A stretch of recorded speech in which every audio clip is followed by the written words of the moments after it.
Win and we are in. It's really that simple. If we beat the Colts, we're going to the playoffs. And if we lose, we're probably going to make the playoffs anyway. But it would be nice to punch the ticket ourselves as we do control our own fate. We've got a pretty jam-packed episode here today as we've got our final prospect profile of the season.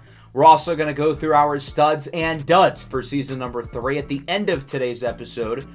But before we get started, I have something that I would like to promote real quick. I know a lot of the viewers of this series are newer to my channel and my community, and many of you guys likely found my channel through this series. So a lot of you may not know this, but I run a Madden franchise league. And the reason why I bring that up now is because the guys who run the league, along with myself, are beginning to prepare for the Madden 24 version of the league, which we plan on starting within the next couple of weeks.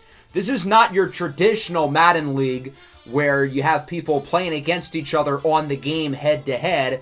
Rather, we have 32 people who coach their own teams and make roster moves through Discord, such as trades, cuts, changes to your depth chart. And we watch a handful of games each season live streamed, CPU versus CPU. And a lot of these games end up being really fun. Madden CPU can be a little bit wacky, and that leads to some really exciting games and really exciting finishes. The coaches we have in our league are very competitive. They really care about their teams, and it's a really fun environment for those of you who are competitive and enjoy team building. It's basically as if you're building your own Madden franchise team, but instead of competing against the CPU, you're competing against 31 real other people who you have to negotiate with to make trades and battle with to sign free agents. You'll be able to handpick your entire roster with the fantasy draft that we'll be having within the next couple of weeks. You'll be able to draft your entire starting lineup and possibly a few backups as well. And maybe, just maybe, you'll be able to see me and my team get utterly embarrassed in our championship game. So again, if this is something that you might be interested in, there is a link to the Discord server in the description. Even if you're unsure and you want to give it a shot, we'll be happy to have you. Or even if you don't want to coach, but you still want to join the server, again, you are all more than welcome. So now our focus returns here to the Dragons, who currently have a record of 9-7. Last episode, of course, was a wild one against the Carolina Panthers, where we won on Primetime Football 43-41. And it was a really weird game because for much of it, we really didn't play well. We were down by multiple possessions at halftime and things kind of looked rough. Then we scored 27 points in the third quarter with a mixture of big plays on both sides of the ball. Puma Whitlock had the best game of his NFL career with 4 all-purpose touchdowns. Bryce Young played fantastic as well until he got injured in the third quarter, which was really the turning point. The backup, Lang Buddha, played pretty well down the stretch, but it was not enough for Carolina to get the upset. So along with us winning the game, all the teams who we needed to lose, Seattle, Washington, the Giants, and Carolina, all lost. Week 17 could not have gone better for us.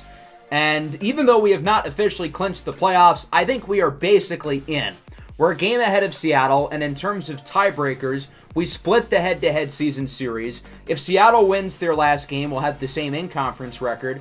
So the third tiebreaker is record against common opponents, which we have the advantage in. So even if we lose and Seattle wins, we should be in the playoffs. Now that doesn't mean we're not going to give it everything we've got here. The game has not said that we have clinched yet, so rather to be safe than sorry, we're going to put the pedal to the metal and really try to win this game here against the Colts to ensure that we get in. Before we hop into this game against the Colts, though, we've got our last prospect profile of the year. We'll be going over the linebackers and defensive backs in this year's class. Obviously, we've got a great duo with Devin White and Owen Popo. We've got a few solid role players with Damone Clark, Jelani Tavai, and an intriguing prospect in rookie Jabril Fofana. Now, I think linebacker is still an area we could look at, maybe not early in the draft, but certainly down the board. And I think it's a pretty intriguing linebacking class from top to bottom. There are some differing skill sets here, and we're going to start on the inside and then go out, opening up with outside linebacker. I feel like outside linebacker is such a weird position to cover because there's so many different players here dependent on the scheme they play in. A lot of the top outside linebackers this year are more of edge rushers, and we'll start with Roman Bishop coming out of Florida State University. I think Bishop is one of the most well-rounded players in this draft class. He's a good pass rusher, he's a solid run stopper, but he can also go out into coverage as well. He can do everything for your defense, and I think his overall versatility is probably going to make him a top 10 pick when it's all said and done. Griffin Ofenlock out of Notre Dame is a pretty talented player as well. He might be a better pure pass rusher than Roman Bishop is, which I think makes him an easier projection to the next level. He doesn't have the all-around skill set that Bishop does, but I think the floor is higher. Carter Davis is another guy that could end up in the first round. He's got great bend and quickness off the edge, and I really like the effort and intensity he plays with in the run game.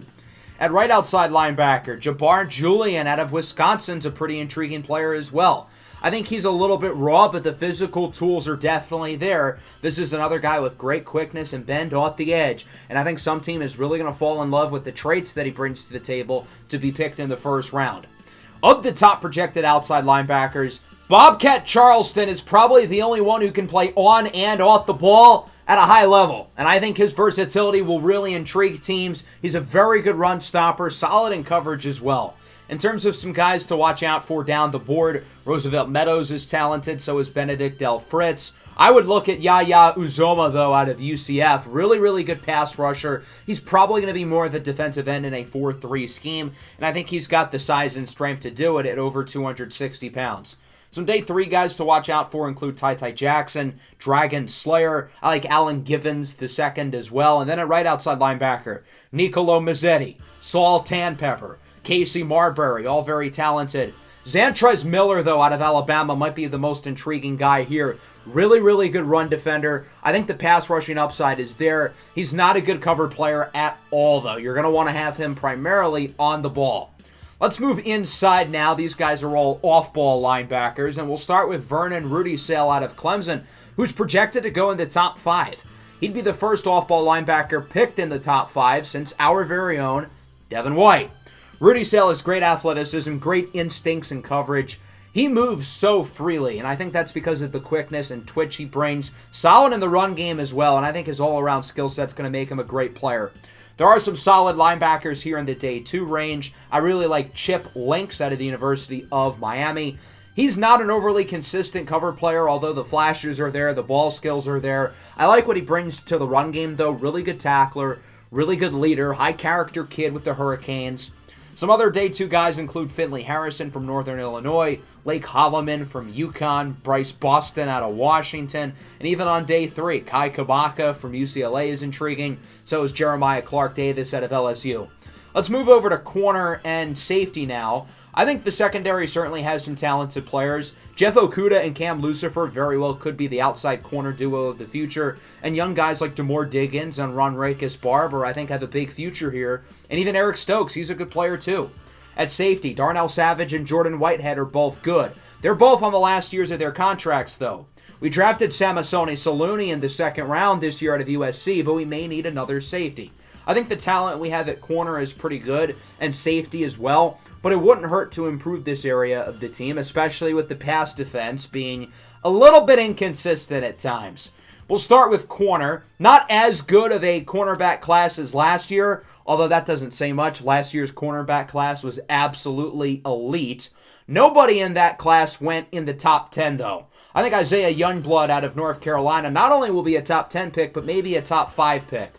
I don't know how many of you guys recognize this name because Youngblood was originally in last year's draft class. However, he decided to return to school with how loaded last year's cornerback group was. That proved to be a good decision. He's been one of the best defensive players in college football this year, sticky in man coverage, solid in zone, solid ball skills as well, and he's played himself not just into the top 10, but maybe the top 5, which is a big jump from last year where he was a fringe first rounder. He's not the only first-round corner, though. Deshaun Faith out of Colorado is a really intriguing prospect.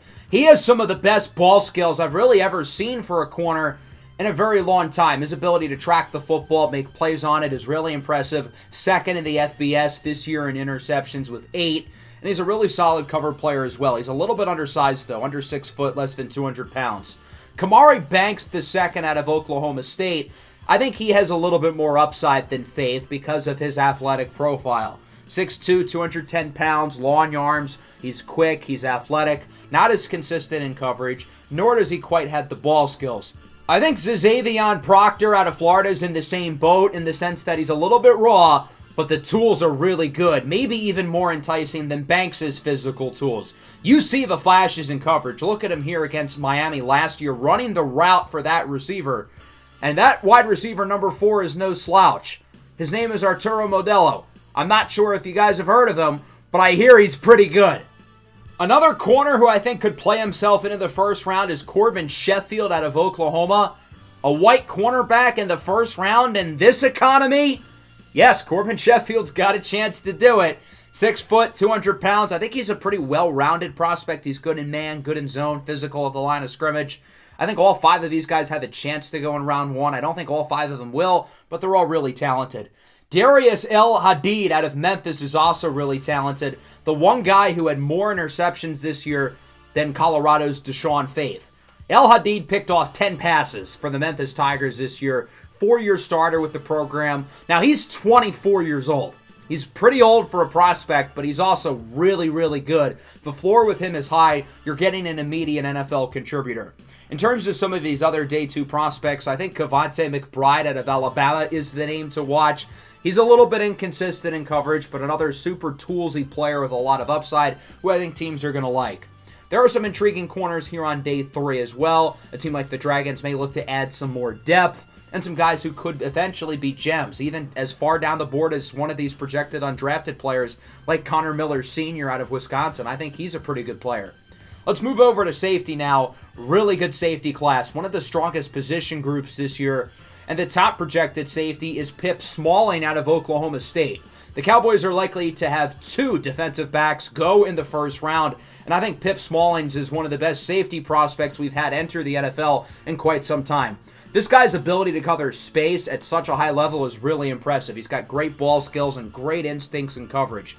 Here at strong safety, there are 5 players who could possibly go in the first round. I think ultimately 2 of them do. The first one being Tyrell Legend, an underclassman at the University of North Carolina.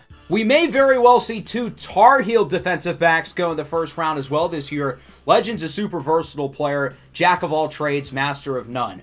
Ukemi Watkins out of Oregon is a very interesting prospect. He reminds me a lot of Isaiah Simmons in the sense that he is a really impressive athlete, big kid. Doesn't really have a set position, though, so I think you're going to have to develop him and coach him up, but I think the upside is there. Jalen Bourgeois, Cole Palmer, and Lucius Dalid all could be first-rounders as well here at strong safety. I think ultimately these 3 probably end up in the second round, but they're all very talented players as well. Some gems to watch out for down the board include Hezekiah Harbor out of Florida State, Roman Foster out of Tennessee I like a lot, one of the youngest players in this draft at only 20 years old. But despite his youth, you can see the flashes, and he plays wise beyond his years. Really smart player for just 20 years old. Another safety I like down the board is Alex Weldy Jr. coming out of Temple. He's undersized, 5'9", 175, but he's a hard-nosed, physical kid, high-character player. This is somebody who I think can play nickel corner along with safety. I think his ball skills are really, really good, and he could be a gem in the 3rd or 4th round, being overlooked because he's, well, small and skinny. And then at strong safety, you've got some fun players like Devontae Bridges, Nate Felder, Jacoby McNeil, Jamal James, Chuka Njobuku. Really, really good safety class, not just at the top, but down the board. So with that, we have gone through every position group in the 2026 NFL Draft. Really fun class, certainly different to the first 2 seasons of the series because we don't have a lot of QB talent this year. But we're going to see some guys really rise up and down the board as we go through the draft class in the offseason. And we're also going to see some late addition underclassmen enter the draft as well. So let's take a look at this matchup against the Indianapolis Colts, who are 6-10. I don't know if there's a roster around the NFL that has changed more since the start of this series, other than ours, than the Indianapolis Colts, who have completely flipped the team on its head, but they haven't really gotten much better. They've tried to build around Anthony Richardson, the ultra-talented, physically gifted quarterback out of the University of Florida, and the upside, we knew it was there when he came out of college, but he just hasn't translated it. He's thrown 20 interceptions this year, 29 last year, 15 as a rookie. That's 64 picks in his career, 49 in the last 2 years. But we know he can make all the throws. He's dynamic as a runner as well. The Colts also have Trey Lance and Baker Mayfield. That might be the weirdest quarterback room I've ever seen. 3 guys drafted in the top 4, but F it, we ball. Dontavius Brown is a wrecking ball in the backfield, one of the most accomplished collegiate running backs ever coming out of Baylor. And they've got a fun receiving core with guys like Michael Pittman, Jahan Dotson, and Josh Downs. Not to mention rookie tight end Rashard Hobart out of Washington State is really good too. Defensively, this team is pretty weak. They have added some good young players like Russell Bradshaw in the top 10 this year out of Baylor, and other high draft picks like Mamadou Sal, Sergio Jimenez, and Josh Haloti. But that side of the ball is not particularly talented, and hopefully the offense can have a big day. We do have a few injuries coming into this game. Simeon Bonnet, of course, suffered an injury last week against Carolina that's going to keep him out for the regular season. We know that this is a big loss. He's obviously a great player. And we're going to need our young pass rushers like B.J. Ojulari, Trajan Blyshenden, Joseph Osai, and Devontae Wyatt to all step up. All 4 of those players that I just said each had a big play last week against Carolina, so hopefully they can each keep it up. Along with Bonnet, we're going to be without another key starter today in Jamison Williams, who strained his quad in practice, ending what has been a great regular season for him, finishing as the first 1,000-yard receiver in the history of the St. Louis Dragons. It's worth noting that I'm going to be turning practice injuries off for the playoffs. Teams are going to be extra cautious about their players in terms of injuries come playoff time, so I don't think it would make a lot of sense to keep practice injuries on because teams are not going to let that stuff happen. So let's hop into this game with a playoff spot potentially on the line. If the Dragons win, they are in. If they lose, they should still be in regardless.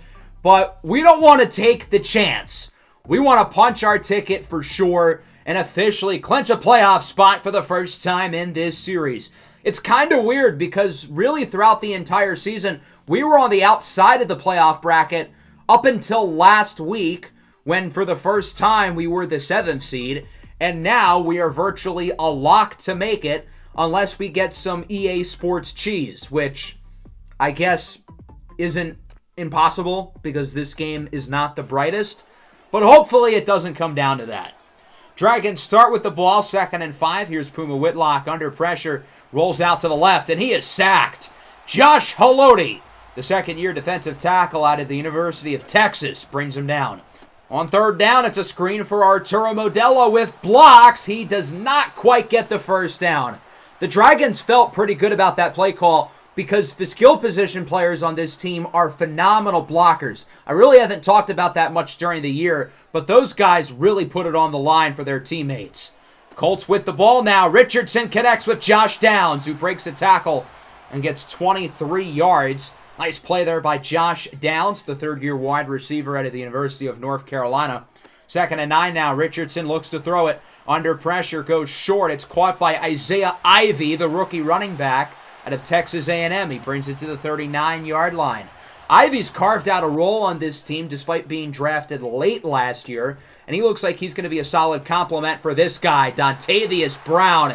He does not go down on your initial hits. He is a break tackle machine. 6'4", 250 pounds. The Colts have to have the biggest backfield in NFL history.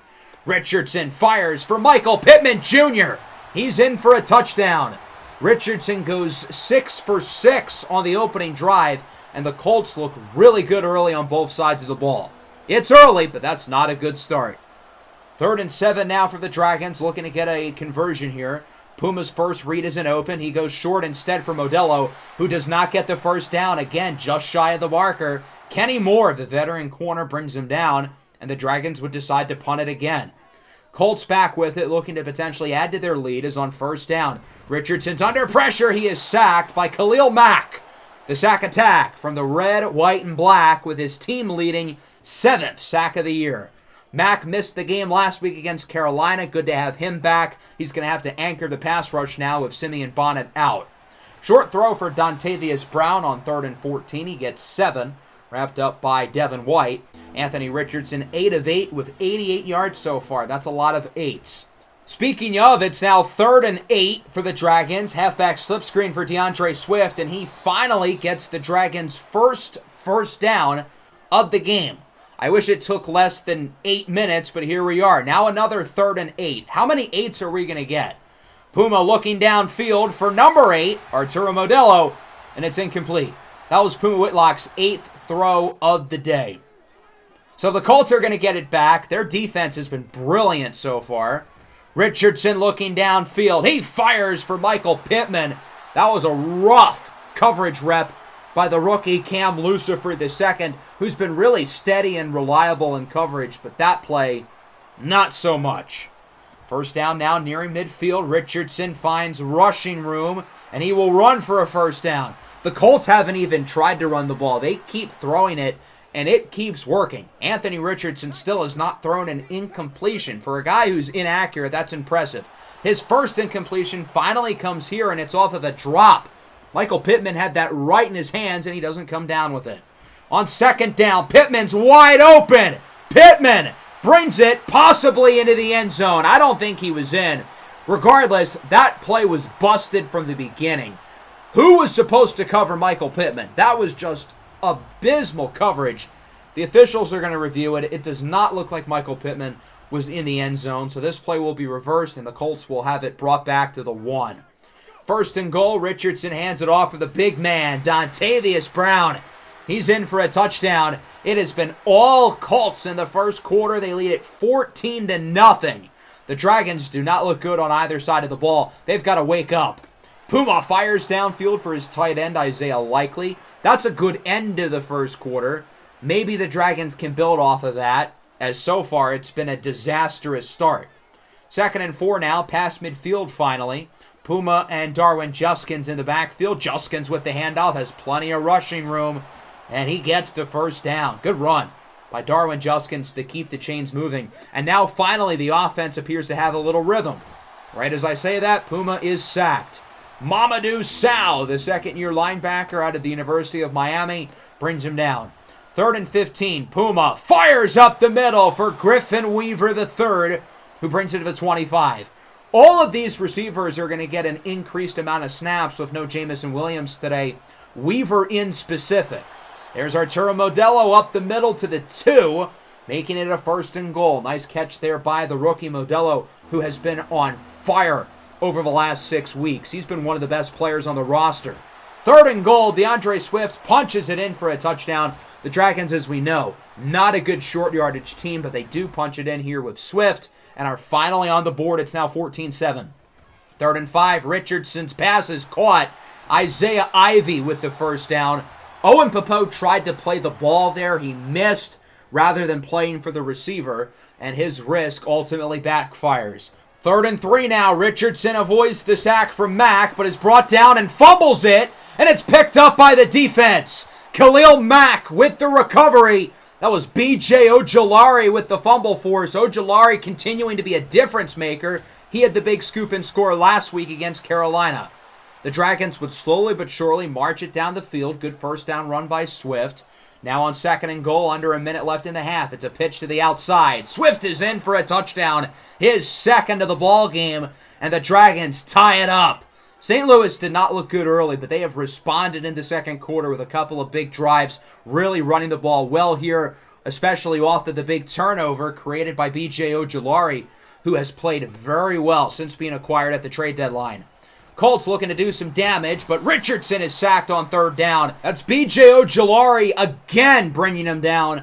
Sometimes all players need is a change of scenery to really tap into their potential, and that's exactly been the case with Ojulari. Dragons now with a chance to take the lead before halftime. Puma Whitlock threads the needle perfectly for Swift, who gets it past the 40. St. Louis has got to move quickly. They just called their 2nd timeout. They only have 18 seconds, and they want to make sure they manage this clock correctly. From the 37, Puma, with plenty of time to throw it, looks for the sidelines. It's Weaver, who is pushed out of bounds, bringing it to the 17-yard line despite a big hit from Julius Brent. Good catch by Weaver. Down to 6 seconds now, 3rd and 5. Dragons still with 1 timeout in their back pocket. Got to make sure you don't use all 6 seconds here. Puma's going to scramble to the right side. He's going to have to make a decision quickly. Looks to dive for the end zone. He's in! Touchdown, Dragons! At the buzzer, Puma Whitlock puts St. Louis ahead. That was an awfully risky decision to go for the end zone. He could have slid or went out of bounds with a second left, but instead he takes the risk, putting his body on the line to score some points. Was he even in the end zone, though? We got to look at this one again because it was really close. And as we look at the slow motion replay, right there, ball crosses the plane. That's a touchdown. And the Dragons score 21 unanswered to wrap up the second quarter. The Colts led 14-0 after 1, but the Dragons are up by 7 going into halftime. We're 1/2 away from advancing to our first ever postseason berth. Let's finish off the job. Let's also check in on Seattle. If they lose, then it doesn't even matter what happens in our game. Currently, they lead 10-7 with this 4th down rushing touchdown by Kenneth Walker to put them ahead of the 6-10 Saints, who have been playing pretty well over the second half of this season. In the Meadowlands, the Dolphins lead at 17-7 over the Jets. New York has been a big disappointment this year, 3-13, while the Dolphins will be back in the playoffs with Tua Tagovailoa leading the way. And we'll wrap things up in Tennessee. If the Niners win, they will clinch the NFC West, and currently they lead the Titans 14-10. Tennessee hanging on for dear life in the AFC playoff picture, but I suppose they do with a shot. We'll see if they can possibly get the upset and get a playoff berth. As we go into the second half, I think what we need to work on is the short area passing game. We haven't been very efficient there, and Puma Whitlock needs to get the short game going. Defensively, we need to stop the Colts' vertical offense. It was the same issues we had last week in Carolina. Bryce Young had a perfect pass rating in the intermediate area of the field in the first half, and Anthony Richardson does as well. To start the second half, Richardson on the run. He's going to scramble with it. Big first down run for Richardson. He's wrapped up by Diggins and White. Shouldn't have taken a hit there, but he gets the first down. Following play, it's a sack! Play action fake, but it does not fake out Damone Clark, who reads the play like a book. That's going to be a loss of 8, making it a 2nd and long for the Colts. Richardson's going to look short for Ivy. Boom! Big hit by Damone Clark again, who's the number 2 linebacker right now. Owen Popo got injured on the opening kickoff for the second half and will likely not return to the game. So Damone Clark will be Devin White's sidekick, if you will, for the rest of this one. 3rd and 22, it's a screen, and the Dragons eat the play up immediately. Ronrakis Barber, the rookie out of the University of Alabama, with the hit on Jahan Dotson. Dragons back with it, 3rd and 6, short throw for Weaver, nice catch. Doesn't get the first down, though, only 3. Dragons with an interesting 4th down decision on hand. They decide to punt the ball. Colts back with it, still trailing by 7, 3rd and 10. Richardson fires. Nice throw and catch by Michael Pittman Jr. for the first down. It's been a really big performance here for Pittman. He's already got over 100 yards. He has carved this defense up. Following play action. Richardson fires another first down. This one's hauled in by, again, guess who? Michael Pittman, who's been the best player on the field today. 3rd and 5, 2 to go in the third. Richardson looks short for Singletary. He's wrapped up out of bounds by Jordan Whitehead, who quietly has had a really strong season for the Dragons. That's going to result in a loss of a yard, and the Colts are going to have to settle for a field goal. 41-yard try for Matt Gay is good, and the Colts bring the lead down to 4, as it's now 21-17. Dragons back with it, handoff up the middle. It's DeAndre Swift. He gets a nice first down run with plenty of blocking to pave the way up front. 3rd and 10 now into the 4th quarter. Can the Dragons finish it off? Puma's pass is nearly intercepted. That's a pick 6. If Sergio Jimenez hangs on to that one. Puma decided to go to his first read too quick, and boy, did that nearly backfire. He is lucky.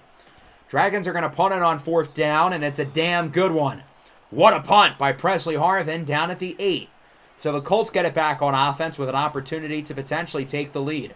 Richardson on 2nd down, fires downfield for Michael Pittman, who the Dragons have just refused to cover today for God knows what reason. 3rd and 7 now. Richardson with plenty of time. Up the middle, first down. Take a guess.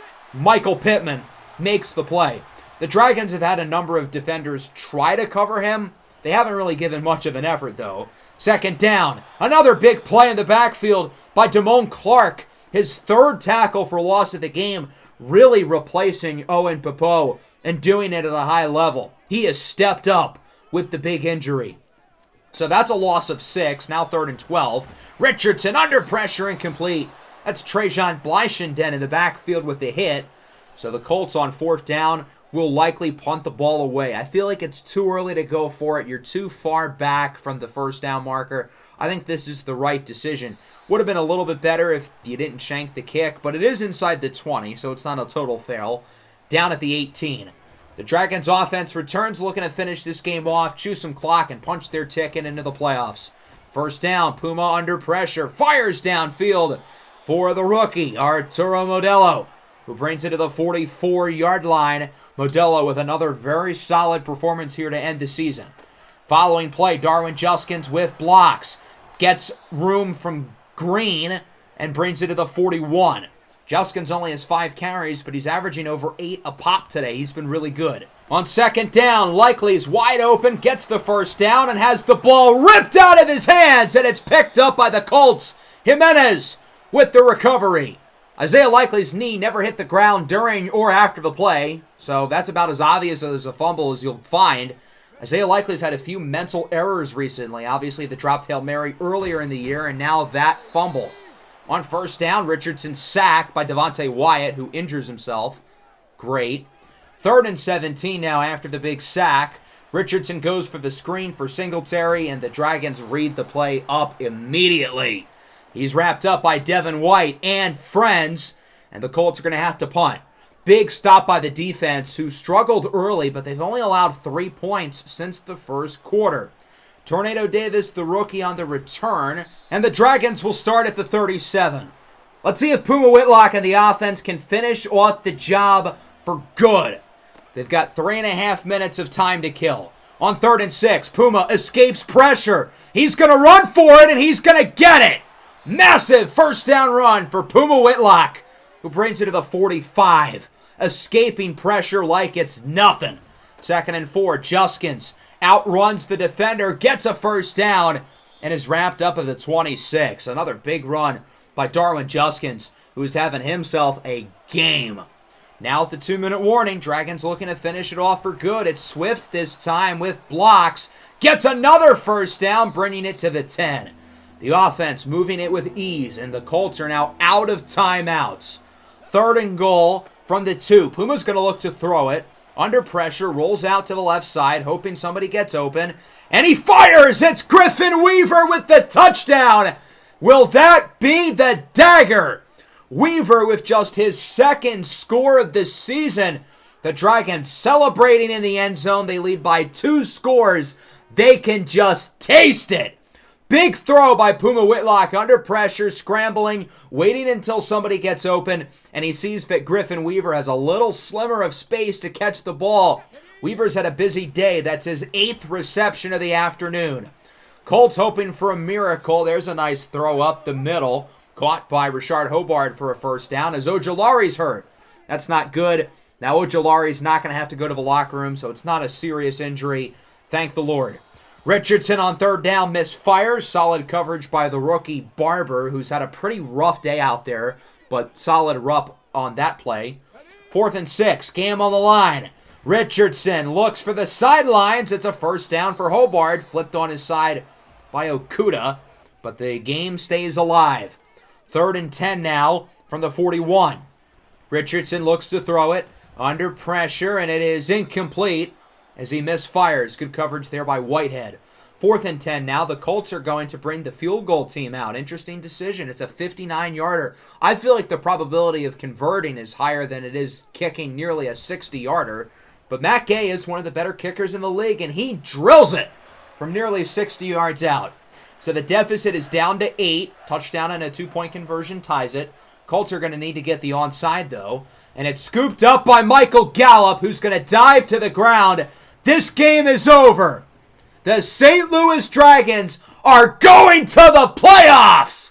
We beat the Colts 28-20 here in Week 18 to wrap up the season with a record of 10-7.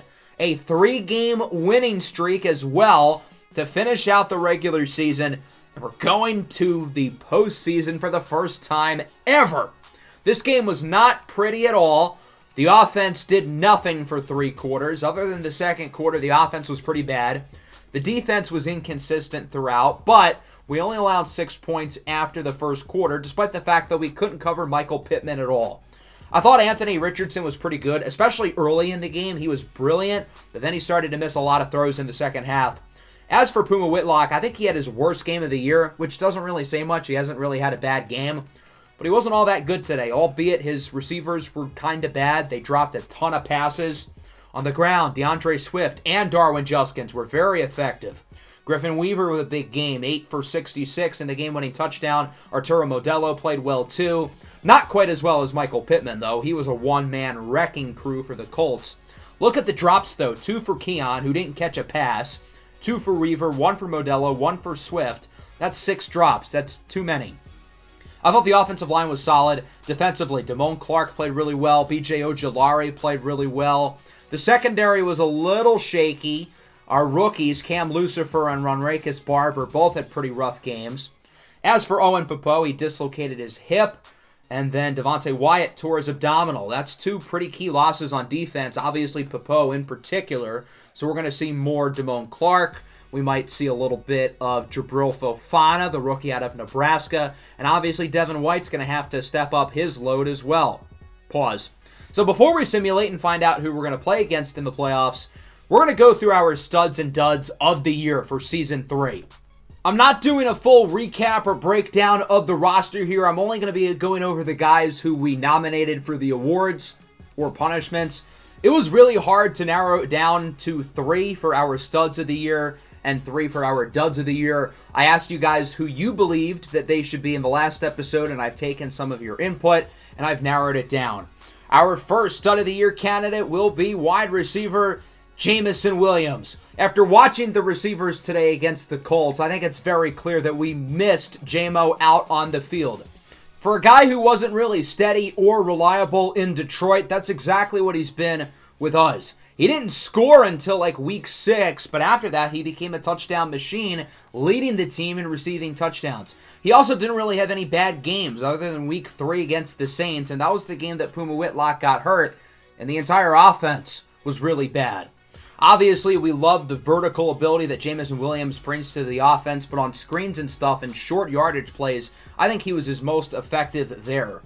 Royal Osuchua will be our second nominee, the 6th-round rookie out of the University of South Florida. We drafted him to be a backup and at best a developmental starter, but he had to be thrusted into action within minutes of our Week 1 game against Seattle, and he played really well, whether it was at tackle or for most of the year at left guard. Only allowing 3 sacks and nearly 800 snaps, he was our most consistent and best offensive lineman throughout the season.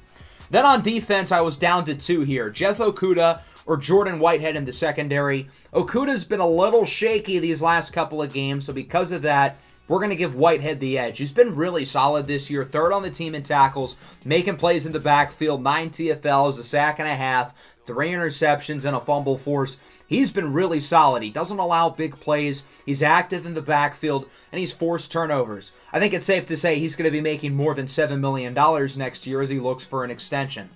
As for our duds of the year, again, this was a real challenge to find 3 guys who were legitimately disappointing. But we'll start with Michael Gallup, who going into the year was our wide receiver 1, and he was passed up by everybody. J-Mo, then Keon, then Weaver, then Modelo. They all passed him. That's not necessarily all Michael Gallup's fault. It's more so that the young guys all played well. But even so, Gallup was mostly a non-factor this year. And last year he was quiet too, albeit he missed most of last year with injury, so he gets a pass. But this year, he turned from our number 1 into a backup who could barely see the field. And part of that's just getting older and whatnot, and the young guys taking the throne. But for a guy who's one of the higher-rated players on the team, I am a little disappointed. Tyron Smith will be our second nomination. There were some comments that said it's not really fair to potentially include one of our tackles for dud of the year because Puma Whitlock is at fault for a lot of the sacks, which is true. We're not necessarily nominating Tyron Smith because he played poorly, more so because he couldn't consistently stay on the field, which I guess is part of having 67 injury, but it felt like he had 37 injury. Let's look at his snaps played per game. So he ended up only missing 5 games, but he missed like half of the season in terms of snaps. Against Seattle, he got hurt on the first drive of the game, misses a few weeks. Plays 1 full game, then gets hurt against Tennessee, misses a few weeks. Gets hurt halfway against the Bears, gets hurt halfway against the Steelers, gets hurt on the first play against the Niners. Then after that, he was healthy over the last 6 games. But the weird thing is, once he was actually healthy, he started to perform poorly. 4 of the 6 sacks he allowed were in the last 6 games of the year where he was actually healthy. So he was either not healthy or not playing well, which is not what we want for a guy we paid a lot of money to. The last stud of the year will be Eric Stokes. It's not so much that he was bad. He got off to a strong start, had the interception in week 1 against the Seahawks. But similarly with Michael Gallup, he just got passed up by younger talent, and he didn't do enough to pass those guys on the depth chart. Cam Lucifer was always going to pass him at some point, but he was passed up by Demore Diggins and most recently Ronrakis Barber. Played a lot early in the year, but he's only played double-digit snaps once since week 12, and he's become mostly a non-factor defensively, getting some occasional special team snaps. There were some other players I considered nominating for the stud or dud of the year. I thought about putting Puma Whitlock in for the stud of the year because he was really good, but I wanted to shout out some more unheralded players. At wide receiver, I thought about Arturo Modelo and Tykeem Keon because both of them showed great flashes throughout the year, but neither of them were consistent. Keon played well early, so I gave him a bigger role, and he looked really good. But over the last 4 or 5 weeks, he really hasn't played well with the exception of Week 17 against Carolina. I would have put Keon in for the stud of the year had he performed well down the stretch. As for Modelo, he's been phenomenal as of recent, but he was a backup for 2/3 of the year.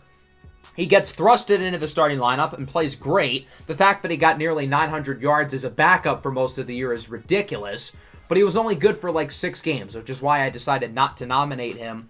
And then with Simeon Bonnet, I felt like he was dealt a bad hand. He was banged up for most of the year, and I still feel like he played really well. He led the defensive line in tackles, led the team in TFLs, second in sacks. He constantly made plays in the backfield, getting pressures, getting QB hits. He wasn't as dominant as he was last year, but he was still very impactful, and I don't think it would really be fair to put him up for the dud of the year. So now it's time to simulate who will we face off against in the first round of the playoffs now that we know that we are in for sure. Let's find out. Who are we traveling to for Wild Card Weekend? Oh man, round 3 against this team. Bring it on.